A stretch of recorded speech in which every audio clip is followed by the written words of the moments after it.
Neste episódio do InsureCast BR, falamos sobre a inovação no mercado de seguros.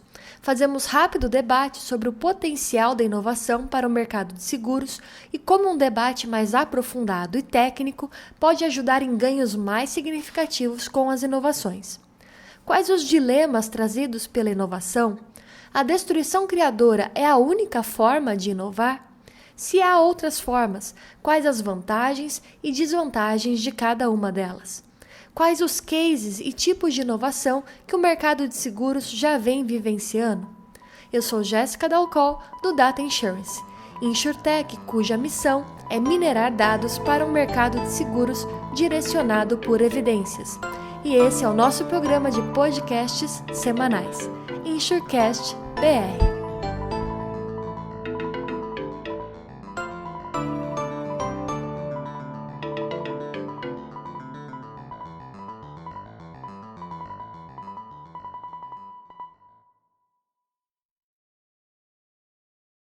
Quando a gente fala em inovação, no geral as pessoas pensam ou numa ciência exata, né, em que tudo vai dar certo, ou numa fórmula secreta, que tem que ser descoberta e tudo vai dar certo também, ou naquela coisa de predestinação, que alguém sabe como inovar e só aquela pessoa sabe.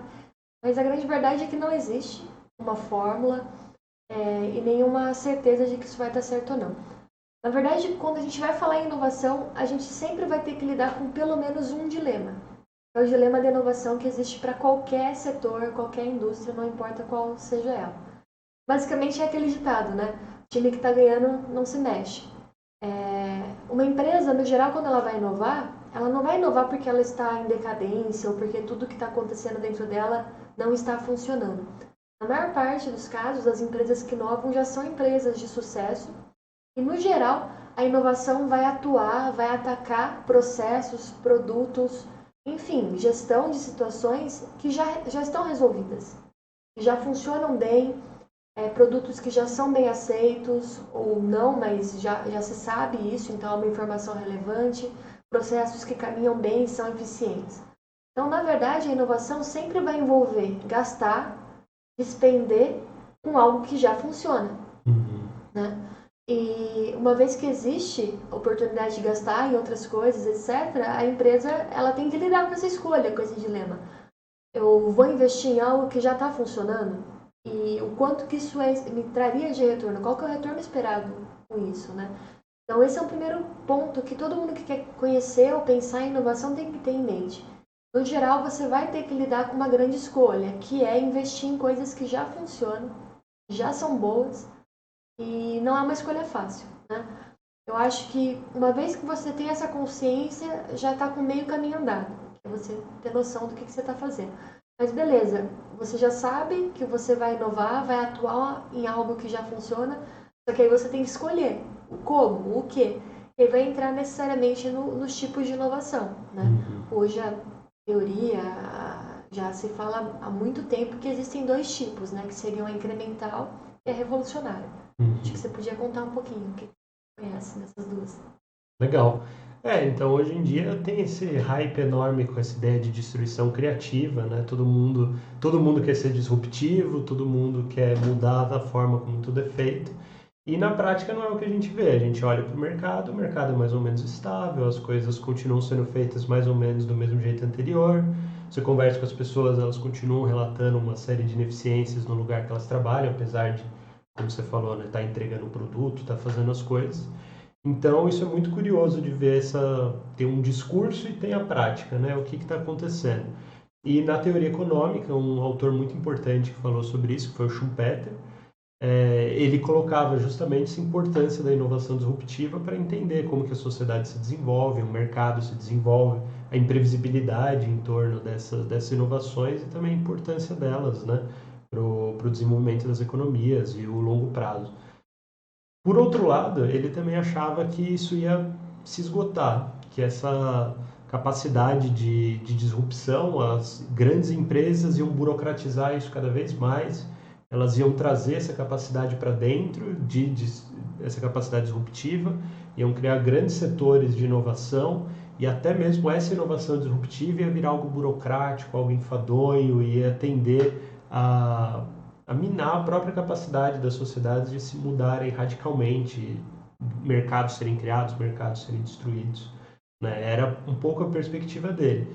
E o que a gente viu é que não necessariamente isso está acontecendo. O que a gente vê é, grandes empresas têm uma capacidade de inovar muito grande, elas investem muito nisso, mas elas investem principalmente em inovações incrementais, né, que é um dos tipos de inovação. Elas vão justamente buscar otimizar processos, melhorar resultados. A gente está com uma taxa de ineficiência de tanto, a gente está com tanto de reclamações, a gente consegue melhorar isso aqui, e vão ajustando isso aos poucos, até que quando a gente olha de fora, a gente pode achar, né, que foi se desenvolvido algo muito novo, mas foi um incremento, né, de passo em passo até chegar lá. Enquanto, de fato, essa capacidade disruptiva, ela acaba ficando, às vezes, mais dispersa, né, novos players vão entrar no mercado e, às vezes, vão tentar trazer essa capacidade disruptiva para o mercado. E claro, as grandes sempre olhando para isso, sempre preocupadas se um novo player pode afetar elas ou não. E inclusive no mercado de seguros, imagino que isso vai ter uma dinâmica própria, mas aí é com você, né, que é especialista. Legal. Bom, eu acho sensacional o Schumpeter, né? Quando a gente estava na faculdade, era um dos autores que a gente achava, né, o máximo. Continuo achando ainda hoje. Eu só fico um pouco chateada, entre aspas, né, obviamente. Eu acho o máximo também está se difundindo um pouco a teoria dele, por meio do conceito, né, de destruição criadora, porque é muito bom ver a economia entrando em pauta nas áreas de marketing, mesmo no debate público, etc., você está vendo autores de ponta aparecendo, como é o caso do Schumpeter. Isso é bom. Mas, por outro lado, às vezes esse hype, né, distorce o próprio conceito. Então, por um lado é bom que estão estudando essas pessoas, mas por outro o conceito não está sendo abordado da maneira mais correta.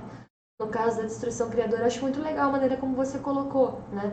De que, sim, ele considerava que a destruição criadora é a engrenagem que faz girar o mundo, né? Que faz se movimentar, perfeito. Mas isso não significa que é a única forma. Tanto que é isso que você comentou também, de que as incrementais, as inovações incrementais são muito mais presentes.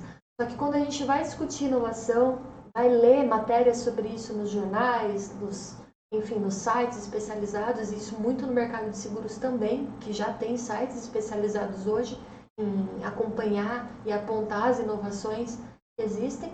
No geral, se dá atenção apenas para as inovações disruptivas, né? Sendo que não só a teoria econômica já deixou claro que não são só elas que movem essas engrenagens da economia, como o próprio conceito de marketing hoje já ultrapassou, né, essa visão de que a inovação necessariamente é disruptiva e deu muito mais espaço para a inovação incremental como um tópico importante. Então, assim, acho que era legal até colocar a definição assim de forma bem objetiva, né, do que são as duas coisas. Então, assim, se a gente fosse falar em inovação incremental, acho que era legal pensar numa trajetória, né, uma linha reta, em que a empresa já faz aquele processo, aquele produto, aquela forma de gestão de determinada forma, e ela vai dando saltos incrementais, pequenos saltozinhos que vão fazendo com que essa linha vai se tornando uma crescente, né? Até o ponto em que ela tem um processo, um produto, uma gestão muito mais eficiente do que antes. Perfeito. Só que essa trajetória evolui no médio e longo prazo, né? Sim. São pequenos incrementos. Enquanto que a disruptiva, isso aparece na teoria do Schumpeter, né? São choques estruturais, né? Você tem ali a sua trajetória, que você pode imaginar também como uma reta, só que aí vem uma grande inovação que ou destrói por completo essa trajetória que já existia, né? Ela passa a não predominar mais em lugar nenhum, ser substituída mesmo por um novo paradigma, uma nova forma de se fazer determinada coisa, ou então ela continua existindo, porém em paralelo a outras trajetórias que passam a existir e no geral são mais eficientes do que aquela anterior, né? Então, acho que uma definição visual legal é imaginar essas retas, né? E aí, quando a gente pega cases do mercado, é muito interessante, porque se dá muito valor para as inovações disruptivas, o que é natural, porque elas, né, são choques, são revoluções, então elas chamam a atenção, mas o que a gente às vezes não percebe é que a gente está muito mais rodeado por inovações incrementais, né? Alguns cases legais que a gente já vem estudando, né, aqui no Data Insurance, que eu acho que vale a pena trazer para o pessoal. Tem cases tanto disruptivos quanto incrementais. Eu vou começar pelos disruptivos porque, no geral, eles fisgam mais, né, as pessoas. Se a gente pega o caso, por exemplo, da telemetria, né, é você usar as tecnologias, por exemplo, de GPS combinado a você via aplicativo de celular acompanhar como aquele motorista dirige de fato, se acima ou abaixo da velocidade da via, com mais ou menos risco, isso já existe e está sendo usado cada vez mais para se vender seguro de automóvel de outra forma, né?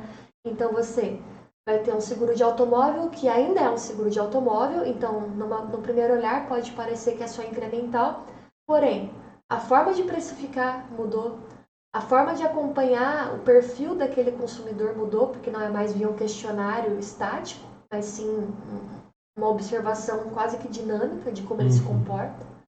Envolve tecnologia, evidentemente, mas tudo muda. A gestão das reservas vai mudar em função disso. As características das fraudes vão mudar, porque agora vai ser mais difícil, mas não significa que elas não vão acontecer.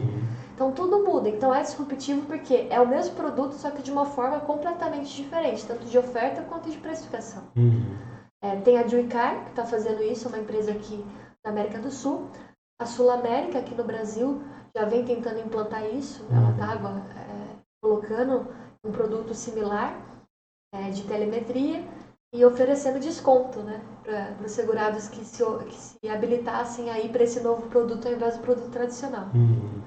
E outras inovações disruptivas estão aí também. Eu acho que a mais legal que tem hoje é a da Trove. Não estava lembrando o nome. A Trove eu acho que é o case mais disruptivo de todos porque ela mexe com o conceito de seguro lá embaixo. O conceito mais essencial de seguro, que é a forma como você faz precificação e gerência de reserva técnica, né? Hoje, como é que a Trove trabalha? Ela foca em seguros de gadgets, né, de equipamentos, desde celular, câmera fotográfica, até uma bicicleta, um patinete elétrico. E ela vai vender seguros para esses itens, que já é uma inovação incremental em si, porque poucas seguradoras garantem riscos desse tipo, por serem riscos maiores. Mas não só, ela permite que o seguro seja 100% casual ou usual, conforme a necessidade. Então, o cliente, o usuário, cadastra aquele item e ele liga uma chavinha de cobertura, de quando ele quer que comece e quando ele quer que desligue, né? Quando termina aquela cobertura. Então, eu estou com a minha câmera fotográfica, eu quero sair para viajar, eu considero que em casa essa câmera está mais segura. Quando eu saio para viajar, eu tenho a percepção de um risco maior, então eu quero ligar a cobertura. Eu ligo, voltei da minha viagem, eu desligo e eu só pago pelo tempo de viagem que eu realmente quis estar assegurado. Então esse é um conceito 100% disruptivo, porque você está rompendo com o conceito de contrato anual, que é característica do seguro há milênios, né? Você está permitindo para o usuário dizer qual é a percepção de risco dele, não necessariamente da seguradora, né? Que é ela que diz quando ele está em risco. Aí você está deixando o cliente escolher, né? A precificação é mais difícil, a gestão das reservas é mais difícil, mas tem se mostrado viável no caso da Trove. Então, inovação sensacional. Não sei se você já tinha ouvido falar desses casos. Não, o caso da Trove eu não conhecia, não. É legal. Essa parte de colocar um rastreador no carro, sim, já tinha ouvido falar, mas da Trove, de você contratar no ato, não conhecia, não. Muito impressionante mesmo. Né? Acho bem bacana. É um dos cases que eu tenho mais acompanhado e acho que vale a pena todo mundo ficar de olho, porque se pegar, vai mudar tudo. Né? E isso é o tipo de coisa que muda tudo. Agora, não são só esses casos, né? Isso que a gente estava comentando. Também existem outros tipos, que são as incrementais, e é curioso que às vezes a gente acha que não são inovações, e aí que pega, né? Elas são inovações, mas pelo fato de serem incrementais, pode passar como uma mera estratégia de marketing, como uma estratégia de mercado, mas não necessariamente, pode ser uma inovação. Eu acho que um exemplo aqui no Brasil muito claro, e está sempre na ponta das inovações incrementais, é a Porto Seguro, né? Ela é uma seguradora que todo mundo conhece aqui no Brasil, mas que se consolidou e cresceu na área de seguro de automóvel, até se tornar uma das dominantes nesse ramo. Só que na inteligência, né, que tinha ali dentro, dos gestores, enfim, ela percebeu que ela tinha capacidade para oferecer produtos que a gente chama de adjacentes, né? Ok, eu tenho seguro de automóvel e eu passo a perceber que esse meu consumidor de seguro de automóvel recorrentemente quer pagar no seguro de crédito. E eu tenho gabarito para me tornar uma administradora de seguro de cartão de crédito. Ela foi lá e criou uma linha de cartão de crédito dela, Visa, Master, enfim. E aí ela passou a não só oferecer o seguro, como seguro com pagamento no cartão dela. Aí as pessoas às vezes não têm noção de que isso é uma inovação muito potente, porque ela criou um produto novo, mas com isso não só, ela também passou a ganhar todos os dados, né, de característica de consumo das pessoas, que ela só conhecia o padrão de consumo em seguros. Sim. Né? Outras inovações adjacentes que a Porto fez, o Porto faz, né, que é uma prestação de serviço em que você pode pedir serviços residenciais usando toda a estrutura que ela já tinha para prestar serviços dentro do seguro residencial, agora de forma apartada, 100% independente. Trocar uma torneira, enfim, você chama o cara e paga só por aquele serviço, independente de ter seguro ou não. É adjacente, ela aproveitou toda a estrutura que ela já tinha, uma economia de escopo, né? E trouxe um novo produto para o mercado. O Health for Pet, né, que é o seguro saúde para cães e gatos. Mesma coisa, ela oferecia esse serviço como assistência no seguro residencial, mas criou um produto independente. E tem se mostrado um produto bem sucedido, principalmente no estado de São Paulo e na grande capital, São Paulo. Acho que esses cases são já por si um grande exemplo. Mas a gente vê também não só dentre as seguradoras, né?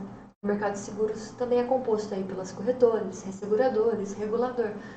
Dentro do nicho de corretores, o grande boom, né, quando se falou em internet, né, seguros na internet, foram alguns cases, como a Bidu, a Compara Online e a Minuto. Né? São três grandes corretoras aí online.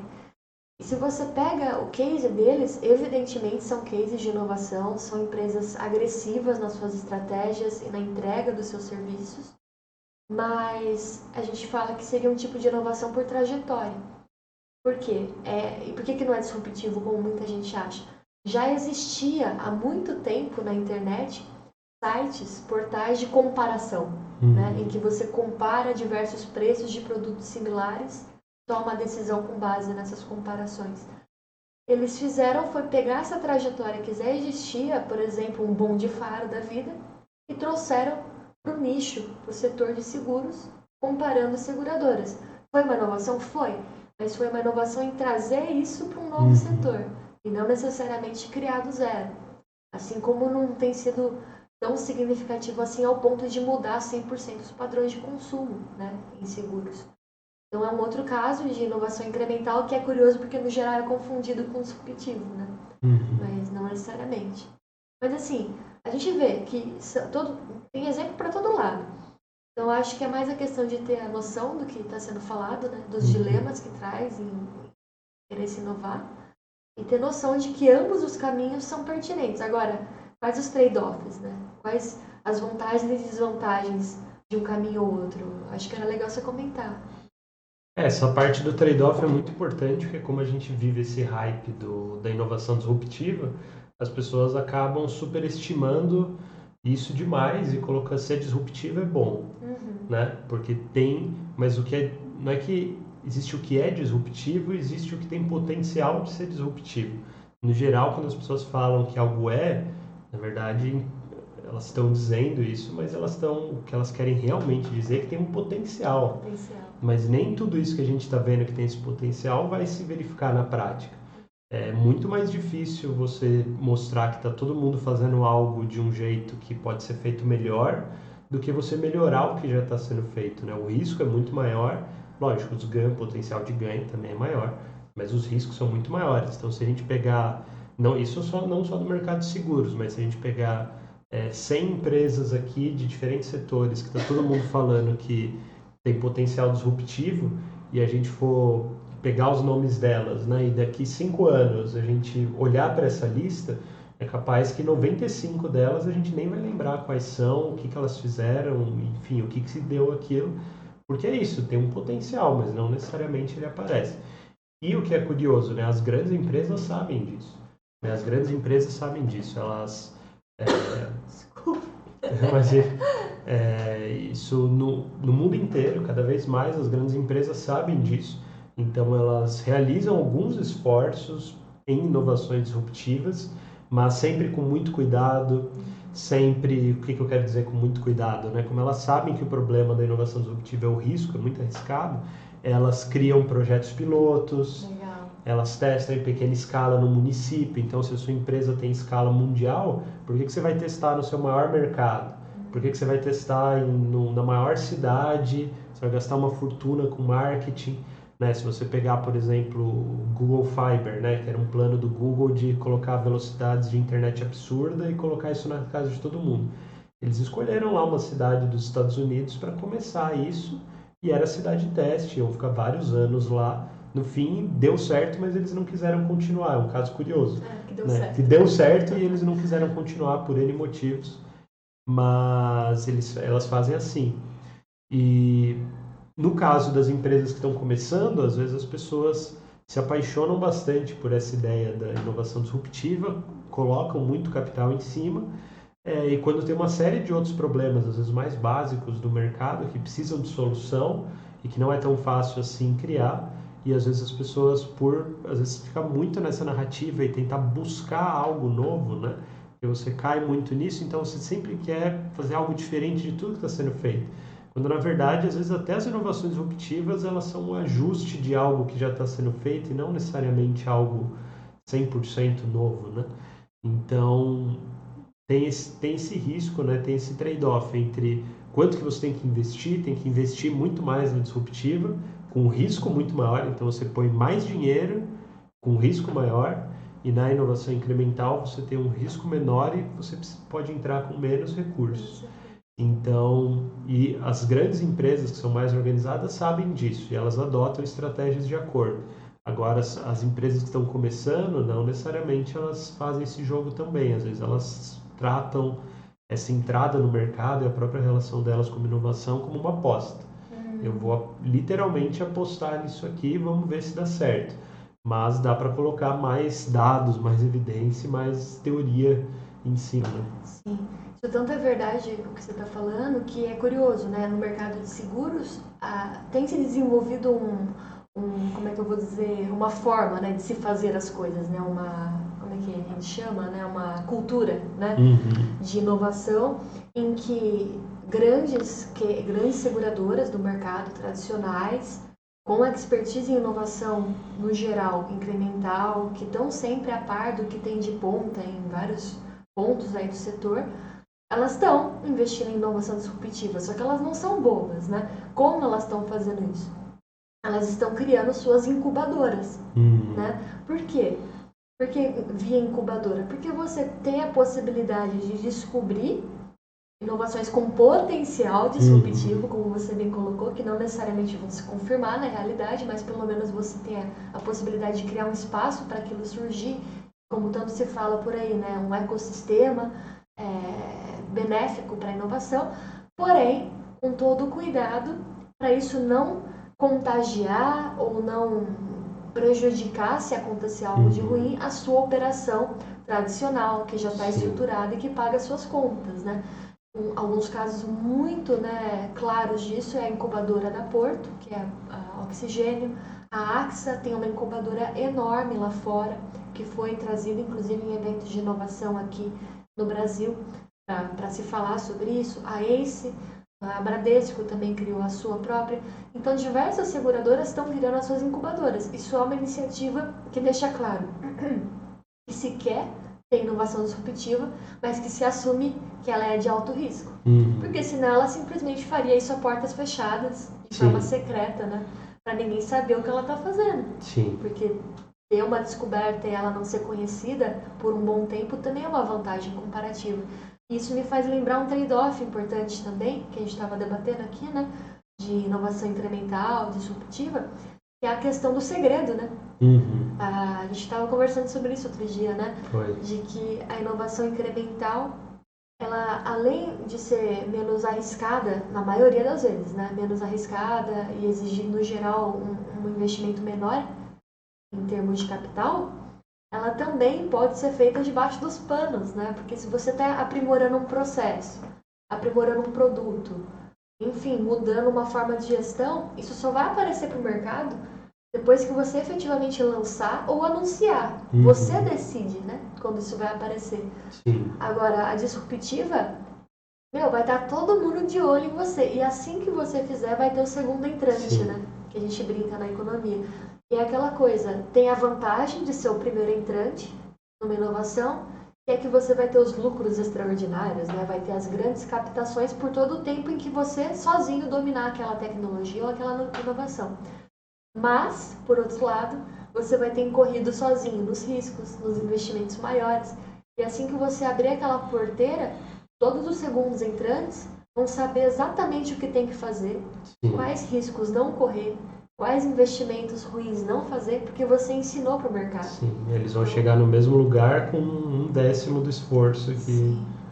Isso aparece muito em toda a linha, né, da economia que estuda o Schumpeter e veio mais tarde se tornar um objeto dessa linha da economia que estuda especificamente a inovação, né? Perfeito. Aí eles falam em barreira de entrada, barreira de saída, e que a inovação sempre vai trazer esse dilema também, de que o primeiro entrante abre as porteiras para o segundo, para o terceiro, fazer a mesma coisa, só que sem o mesmo risco, sem os mesmos custos. E aí depois o que ele tinha de extraordinário naquele cenário passa a se difundir, se tornar algo trivial e normal para o mercado, né? Então, assim, é uma questão estratégica, eu acho. Você ter inovação incremental disruptiva depende do objeto que você quer atacar, do problema que você quer resolver, mas tendo ciência que tem os trade-offs entre os dois caminhos, né? A gente está vendo isso muito no mercado. Eu noto muito que o mercado tem sido vítima um pouco desse hype que a gente comentou, de que só disruptiva é inovação, mas é uma grande caça aos unicórnios, né? Isso está acontecendo nas fintechs, está em todo lugar. Uhum. Você pega uma tecnologia como blockchain, por exemplo. Sim. Todo mundo fica falando de blockchain o tempo todo, e aí? O que entregou-se até agora de blockchain? Mudou o que exatamente? Tá, tem o Bitcoin, mas explodiu, depois caiu, né? Foi uma bolha. Agora parece que está subindo de novo, mas assim... No mercado de seguros, parece que eu vi uma notícia, parece entre as seguradoras lá fora estão pensando a começar a criar um mercado entre seguradoras ou entre bancos para usar blockchain, mas fora isso, assim, são promessas, né? Eu acho que às vezes falta um pouco de pragmatismo, que é outro tópico que a gente estava conversando outro dia no almoço, né? Sei lá. Mas assim, por exemplo, ok, blockchain é uma tecnologia poderosa, com grandes potenciais, talvez disruptiva, né, se ela conseguir de fato entregar a questão do potencial, mas no mercado brasileiro, ela tem todo esse potencial, porque aqui, se a gente olha a penetração do mercado, baixíssima. Sim. Quantos contratos empresariais a gente tem, quantos riscos de fato tem a necessidade de um contrato de blockchain, de um investimento tão alto quanto é exigido para nascer uma blockchain. Por exemplo, algo muito simples, me veio aqui à mente agora, que talvez o blockchain ajudasse, e que é simples mesmo, é uma situação que hoje já dá um trabalho para todo mundo, e se houvesse um blockchain por trás, ajudaria todo mundo a validar as informações de forma mais rápida. É a validação de bônus em seguro de automóvel. A gente sabe que vai ter lá uma central de bônus em que vão se consultar, né, as CIs daquelas apólices, e para isso você tem que validar um código, etc. Se de repente já não fosse um blockchain isso, todo mundo não sairia ganhando. Só que aí é aquela pergunta, as seguradoras estão dispostas a fazer um esforço conjunto de investimento só para não ter uma central de bônus e trocar isso por um blockchain? Não é mais barato continuar como é hoje? Não sei. Quais os ganhos que seriam trazidos de fato por trocar uma central de bônus por um blockchain? Isso tem que ser debatido com mais pragmatismo, né?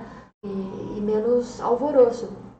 Essa caça aos unicórnios, né, nas fintechs, nas insurtechs, é natural, porque quem descobriu o unicórnio vai ficar milionário e vai ter ganhos extraordinários, perfeito.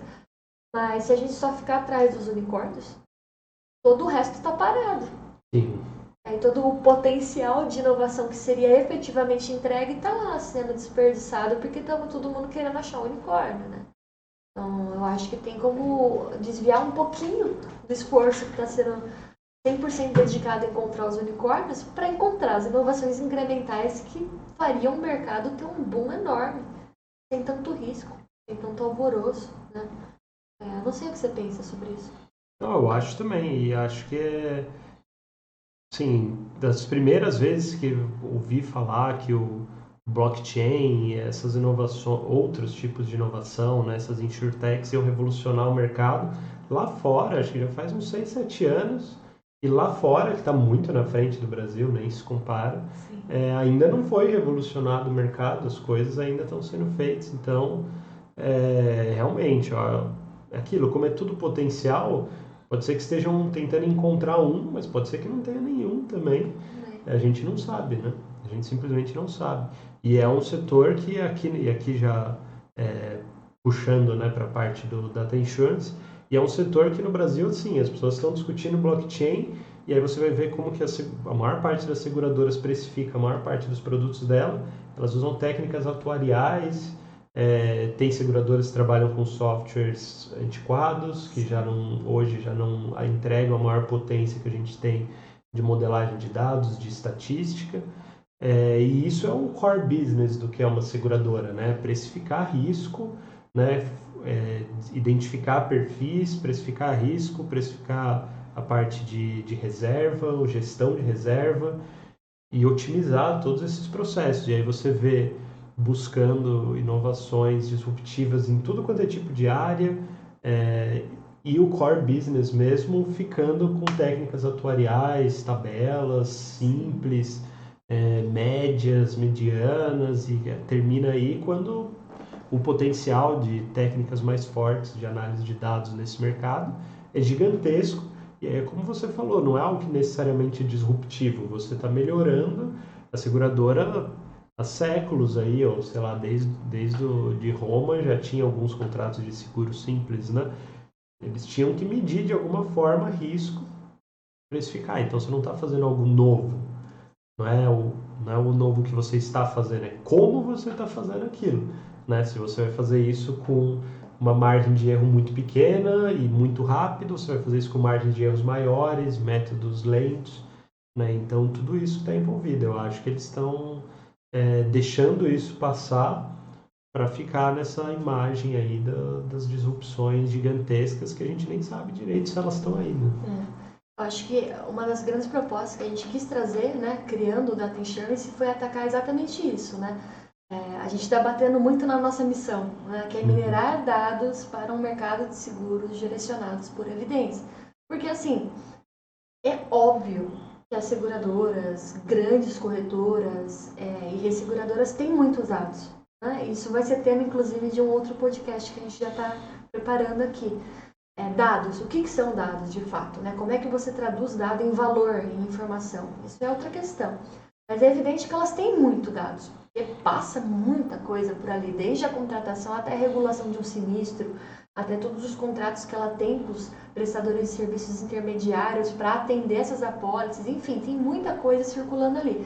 Agora, será que a gente não tem como, com alguns scripts simples de código, de ciência de dados, ter um ganho de valor astronômico a partir de toda essa integração de bases que já existem ali? Será que essas bases estão organizadas, limpas, o suficiente para a gente conseguir olhar para elas e ver todo o potencial que elas têm? Talvez nem isso.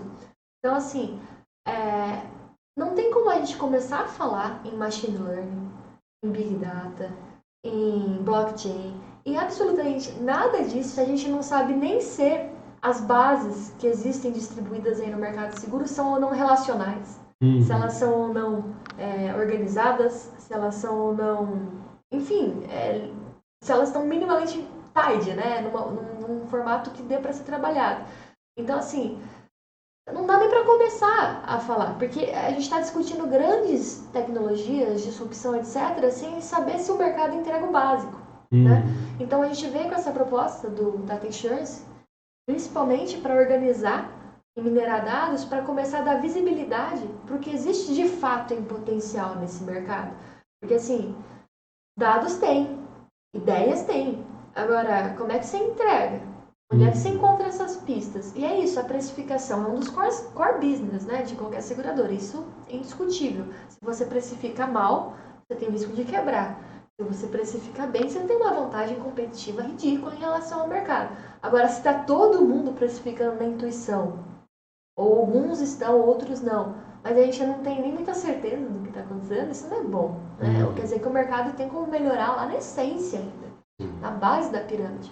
Então, assim, uma das coisas que a gente está se propondo, estamos raspando dados, né? Não só da área de seguros, mas de áreas afins, organizando esses dados, fazendo estudos com base nesses dados para ver que correlações, que associações que a gente descobre ali, para de repente vai saber o que é possível inovar Às vezes não necessariamente aplicando machine learning ou nada disso, às vezes com inovações incrementais muito triviais. Não que machine learning não seja muito trivial hoje em dia, mas assim, não é? Acho que tem muito potencial só de se organizar os dados e dar visibilidade para os dados de uma maneira com método, com um olhar científico, né, com um olhar pragmático, até um pouco assim agnóstico, né? Porque hoje está quase se tornando uma crença, né? Agnóstico não, né? Ateu, né? Nesse caso aqui, a inovação está se tornando quase um deus, né? Do jeito que tem se falado aí. O mundo vai mudar com um toque de Midas ali. Então, acho que era legal você falar um pouquinho como é que se encara, né? A nossa proposta, como tem chance. Eu tenho muita confiança no trabalho que a gente está fazendo, na nossa proposta de valor, que é a gente está olhando para todo esse potencial de inovações incrementais que o mercado de seguro tem, né? E você pega técnicas atuariais, técnicas muito tradicionais, então não dá para a gente falar que elas não têm o seu valor, porque gerou empresas robustas, grandes empresas, né? Que têm lucro sistematicamente, estão aí no mercado fortes, então não é uma questão de menosprezar isso, elas têm o seu sentido de ser, mas que você consegue melhorar em cima disso, quer dizer, você não tem o risco que você teria numa inovação disruptiva, né?